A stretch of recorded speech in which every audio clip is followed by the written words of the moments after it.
YouTube. Amém, glória a Deus. A Ele realmente toda a glória, toda a honra, todo o louvor. Ele é o Rei, Ele é o Senhor. Ele é o Senhor de quem? Ele é Rei de quem? De todos. Nosso Rei. Nosso Rei. A gente não vai entender isso pessoalmente, a gente canta, te louva, é Rei do outro. Não, Ele é o meu Rei, Ele é o meu Senhor. Meu Rei. E essa verdade que é tão óbvia, né? Tão simples, precisa ser verdade dentro de nós. Amém. Hoje o Senhor me deu uma palavra muito óbvia, para não falar simples, porque toda palavra é simples, né?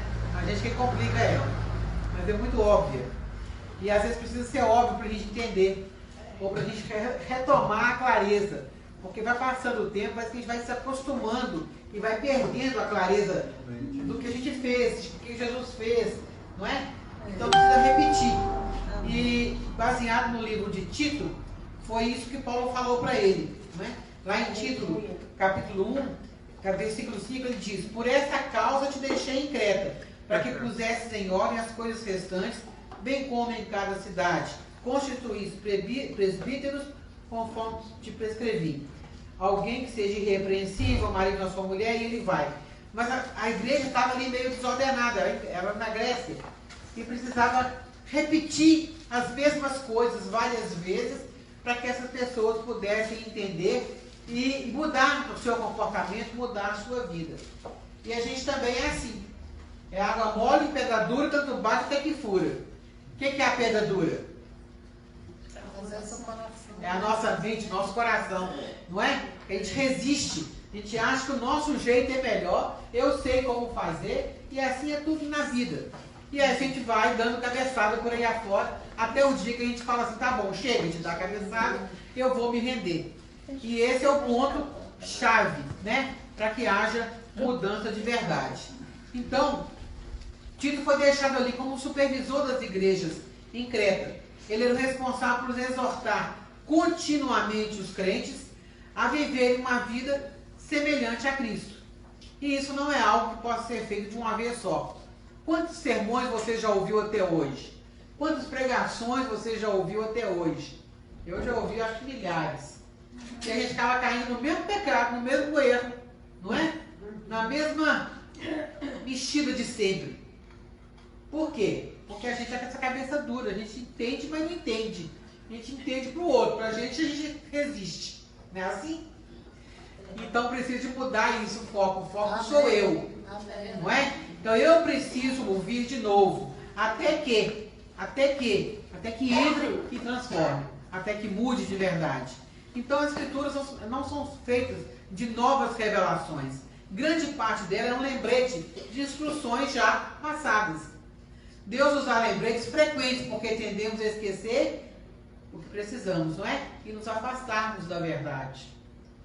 Cada um de nós precisa desse lembrete e incentivo contínuo para avançar na nossa caminhada com Cristo, porque a influência do mundo é muito forte, é constante e é pesada sobre todos nós. E a gente começa a se acostumar com a influência do mundo. Então o livro de Tito se concentra, né, nas qualidades de uma igreja madura. E para que a igreja seja madura, seja sólida, precisa de crentes maduros e sólidos, porque a igreja é formada do conjunto, não é? De todos nós que somos os membros da igreja, os membros de Cristo. E o sinal de maturidade não é ter uma riqueza de conhecimento, embora o conhecimento seja importante, mas a obediência ao que já foi conhecido. Cada um de nós precisa andar de acordo com a sua fé, com aquilo que vai sendo adquirido. Não é? Eu não vou ser cobrado pela fé do outro, é pela minha fé, pelo aquilo que eu já conheço, pelo aquilo que eu já experimentei e me disponho a conhecer mais, experimentar mais de Deus. E eu tenho sentido que ultimamente isso tem acontecido. As pessoas vão se acostumando, não é? E vão participando de cultos religiosos, da igreja, e vai achando que é crente. E isso é um problema muito grave, muito sério, porque ser crente não é ter uma nova religião. Religião existe aos milhares. O que nós precisamos, o que Deus quer, é um relacionamento pessoal com cada um de nós. Amém. E isso não basta, para ter um relacionamento pessoal, não basta estar junto. A gente vem aqui todo domingo.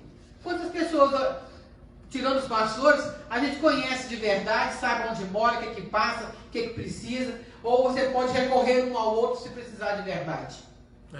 Quer dizer, estar junto não significa ter relacionamento. Não é? E o Senhor não nos chamou para estar junto só. É para ter relacionamento com Ele, em primeiro lugar. Então não é para ter uma religião. E a gente entra na estatística como uma religião. Mas nós não temos uma religião. Nós temos Jesus. Relacionamento de filhos de Deus. E é esse o objetivo do Senhor Jesus. Para isso Ele veio. Senão seria uma perda de tempo vir passar tudo que passou para criar uma nova religião. Não é? Não é isso que Deus quer. E Deus quer que a gente seja crente de verdade.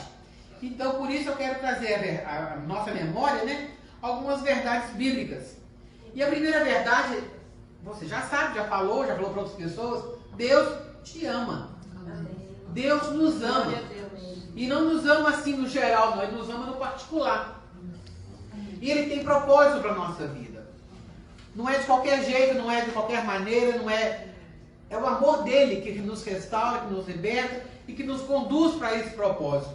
E a prova que Ele nos ama está lá em João 3,16. Nós sabemos de cor. Deus amou o mundo de tal maneira que Ele deu seu Filho unigênito para que todo aquele que nele crê não pereça, mas tenha vida eterna. Você sente esse amor? Você sabe que Ele te ama dessa forma? Pessoalmente? E qual que é esse grande propósito que Deus tem para nós? Em João 10,10 diz: eu vim para que tenham vida e vida em abundância. Vida abundante. Então Deus nos ama e tem um propósito para a nossa vida, que é ter uma vida abundante, uma vida plena e com propósito. Aí talvez você olhe para a sua vida, para a vida das pessoas que você conhece, e fale assim: mas cadê a vida abundante?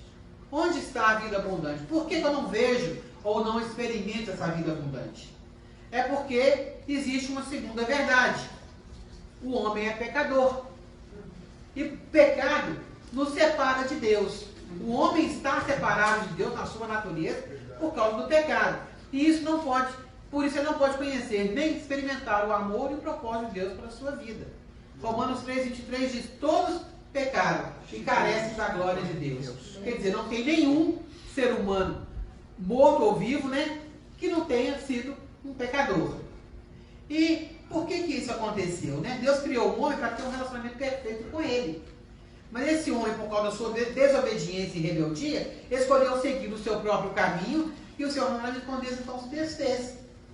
Não tem como você ter relacionamento com alguém que não quer ter relacionamento com você. Não é verdade? Com quem a gente quer já é tão difícil, quanto mais com quem não quer. Não tem jeito.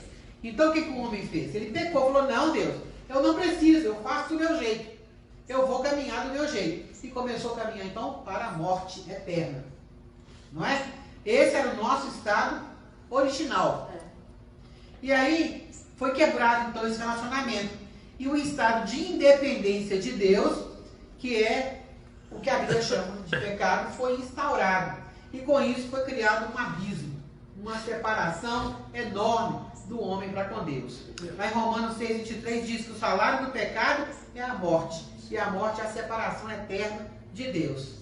E o homem, então, né, a raça humana, nós todos, nos separamos de Deus ao escolher o pecado, nos tornando independentes de Deus. Então esse abismo foi criado. E o abismo é grande. E Deus é santo, Ele não coabita com o pecado. Ele não aceita o pecado. Mas o homem, tentando amenizar, né, essa separação, ele começou então a buscar meios de voltar para Deus. Através da vida reta, através das boas obras, através da religião, das filosofias, e por aí vai. Só que é impossível, o abismo é grande demais. Não há religião que religue o homem a Deus. Não há nada que nós possamos fazer, de bom ou de mal, ou de maravilhoso, que possa nos fazer chegar a Deus. Porque as nossas boas obras devem ser o resultado da nossa vida com Deus, não um meio de alcançar a Deus.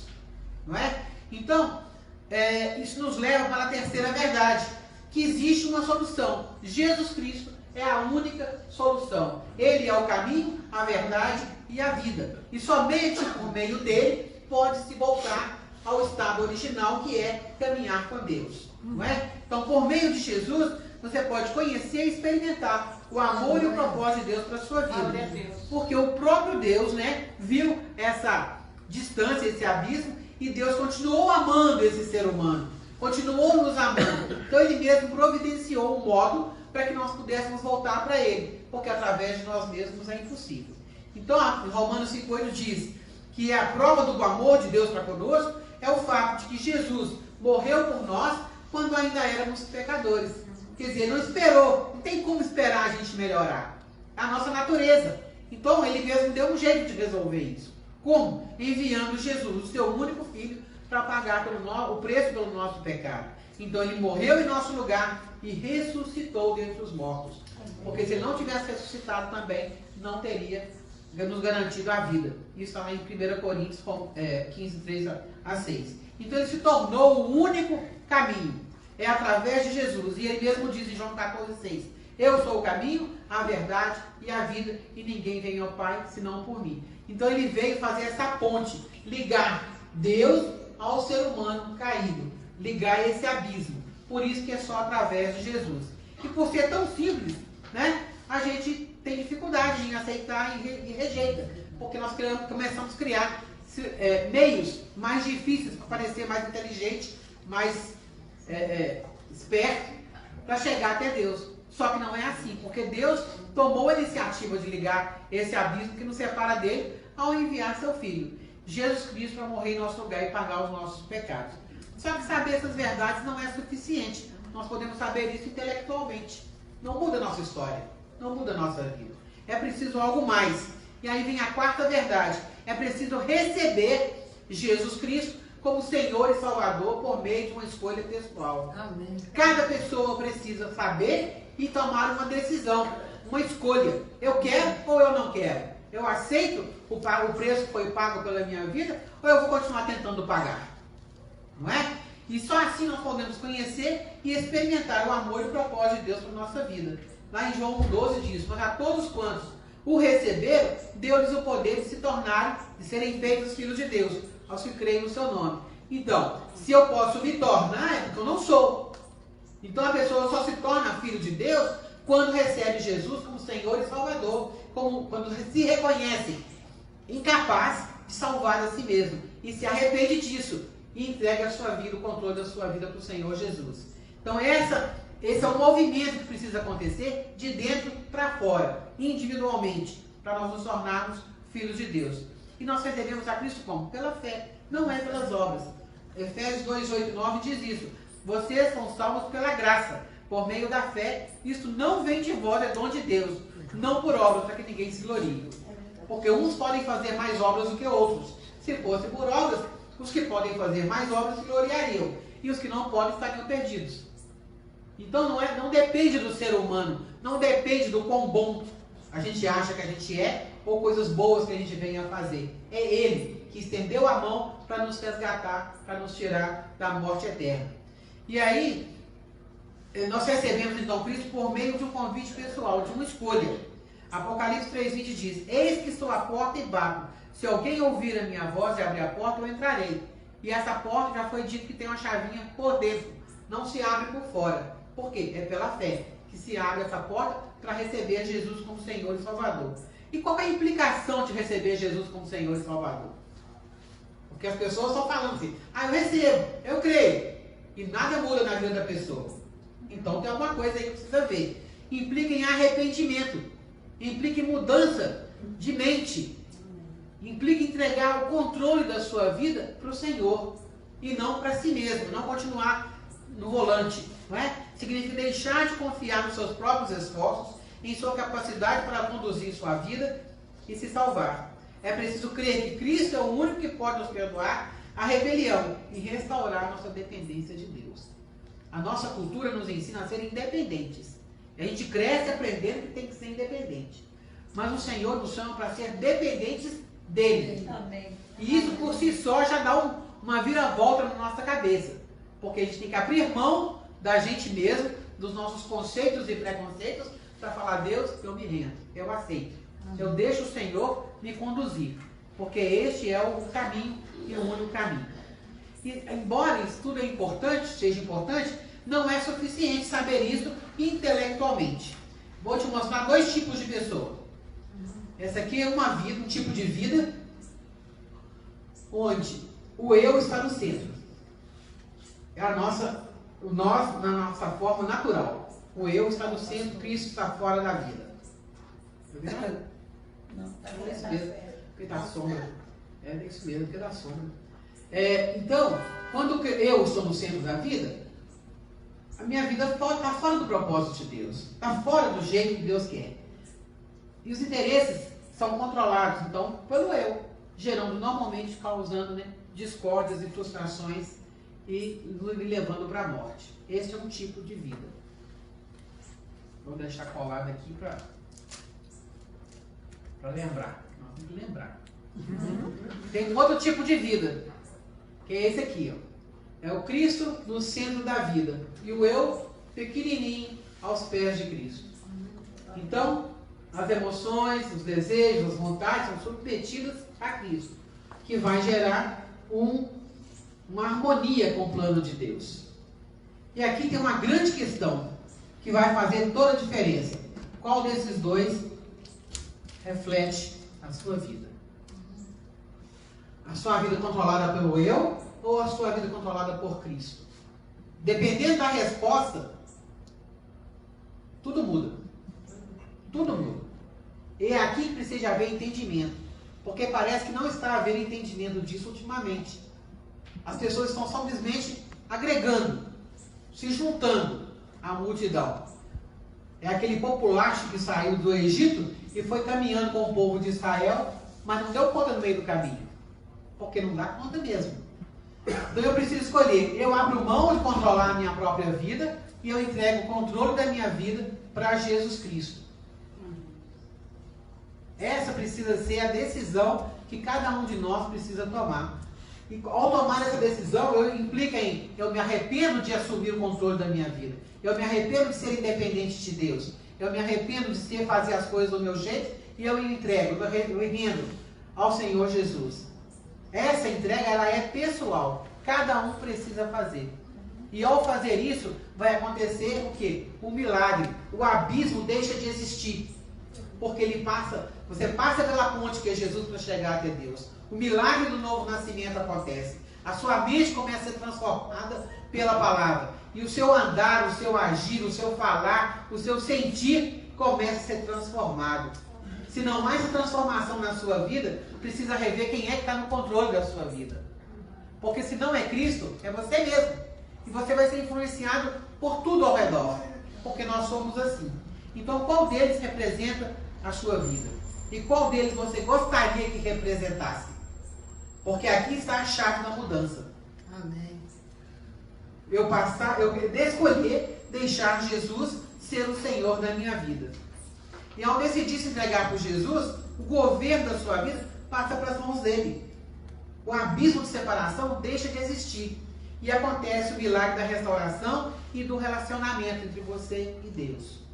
E você se torna filho, nascido do Espírito, nascido de novo. Esse, gente, é o maior milagre de todos. Nós gostamos de milagre, profecia, nós gostamos dessas coisas, mas isso não muda a nossa história. Você pode ter uma perna crescida aí, se não tiver perna, e ir para o inferno do mesmo jeito. Você pode ter um braço crescido, que é um milagre maravilhoso, mas pode ir para o inferno do mesmo jeito. Então a questão não é buscar os milagres, é buscar o dono do milagre. É buscar a presença de Deus. Amém. E se a presença dele está conosco, ele vai cuidar do restante que nós precisamos. Amém. E nós precisamos mudar nossa mente com relação a isso. Porque a gente gosta muito de sinais. Os sinais são importantes, são maravilhosos, mas eles passam. O poder não passa. E nós precisamos buscar o poder de Deus.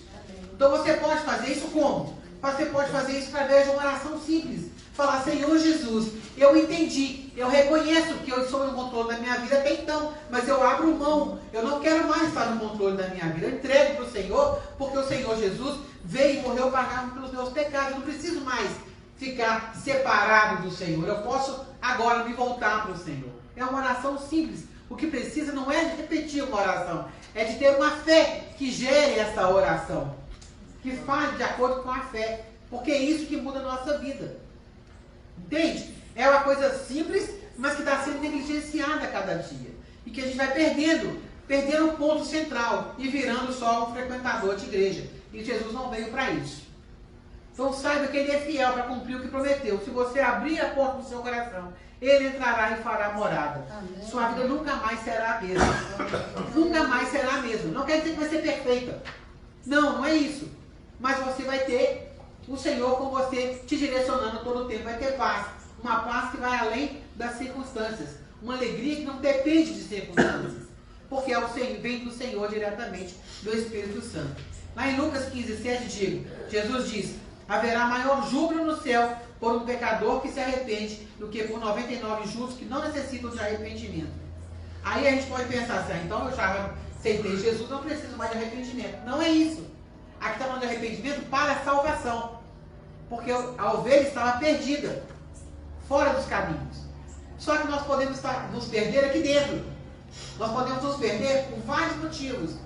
E nós precisamos nos arrepender também e voltar para o Senhor. Amém. Porque a gente considera o desviado aquele que está assim, com a vida estourada. Mas a gente pode estar desviado dentro da igreja. A gente pode estar desviado aqui dentro. Porque a gente se acostumou com um ritmo e vai levando aquele ritmo como se aquilo fosse o normal a fazer. Obra. Isso é obra morta. E a Bíblia nos chama de obras de arrependimento. Então, nossa vida tem que ser transformada e mudada. E se você se perdeu na sua dor, por exemplo, se perdeu no engano, se perdeu no caminho da vida, Jesus é esse pastor que está à sua procura. E Ele quer te encontrar e te dar a vida verdadeira. Só que você precisa se deixar encontrar. Ao invés de se esconder de Deus, se coloca na presença de Deus e fala: Deus, eu estou perdido, eu preciso de ajuda, eu preciso do Senhor com a minha vida, eu sou essa ovelha perdida. Ou para salvação, ou para restauração. Dos dois jeitos, o Senhor continua nos amando, nos chamando e nos convidando a ser um com Ele. É isso que você quer fazer nesta manhã? Feche seus olhos. Feche seus olhos, você que está nos assistindo. Glória a Deus. Em nome de Jesus, pense um pouquinho se você é essa ovelha perdida. Coloque a sua vida diante do Senhor. Fala: Pai, eu quero estar na sua presença. Eu quero ser encontrado pelo Senhor. Eu quero ser abraçada pelo Senhor. Eu quero ter a minha vida transformada. E eu escolho nesta manhã depender do Senhor. Entregar o governo da minha vida. Eu me arrependo porque até então tentei fazer do meu jeito. Mas eu reconheço que é o Senhor o único caminho, a única verdade, a única vida que eu preciso. E sei que o Senhor pode e quer fazer isso na minha vida. Por isso, em nome de Jesus, eu me rendo, eu me entrego ao Senhor, o Rei dos Reis, o Senhor dos Senhores, para ser Senhor da minha vida, para ser o meu Salvador, para ser aquele que transforma e cura todo o meu ser. Pai, nós te louvamos esta manhã e agradecemos, porque este milagre é o Senhor quem faz. Pai, obrigado porque o Senhor tem feito esse milagre na vida de milhares que têm se rendido. Deus, obrigado porque o Senhor fez isso na minha vida há 35 anos, ó Pai. E eu te louvo e te agradeço, porque o Senhor continua me resgatando, me transformando, me trazendo de volta, Pai. Pai do Senhor, porque é isso que o Senhor quer fazer. Porque o Senhor nos conhece e sabe que somos pó. Não é na nossa força, é na força do Teu Espírito Santo, Pai. É verdade. Por isso nos ajude, Senhor, cada um que está aqui, cada um que está ouvindo, a experimentar, ó Pai, esse renovo do Senhor, essa graça, essa misericórdia que se renova a cada manhã. Amém. Pai, para que possamos entender que o Senhor quer ter um relacionamento perfeito com os seus filhos. Em nome de Jesus, Pai, obrigado porque a Tua palavra é simples, a Tua palavra é óbvia. Ajuda-nos a compreender, Pai, e a nos render, a aceitar que o Senhor Jesus veio, morreu naquela cruz para nos salvar de nós mesmos, para nos salvar do pecado e para nos dar vida eterna. Nós queremos, ó Pai, e precisamos dessa vida eterna com o Senhor. Em nome de Jesus, Pai, por misericórdia, ajuda-nos, ó Deus, na nossa falta de fé. Ajuda-nos a nos render ao Senhor e a reconhecer o Teu senhorio. Muito obrigada, Deus, pela Tua graça renovada nesta manhã. Em nome de Jesus. Amém.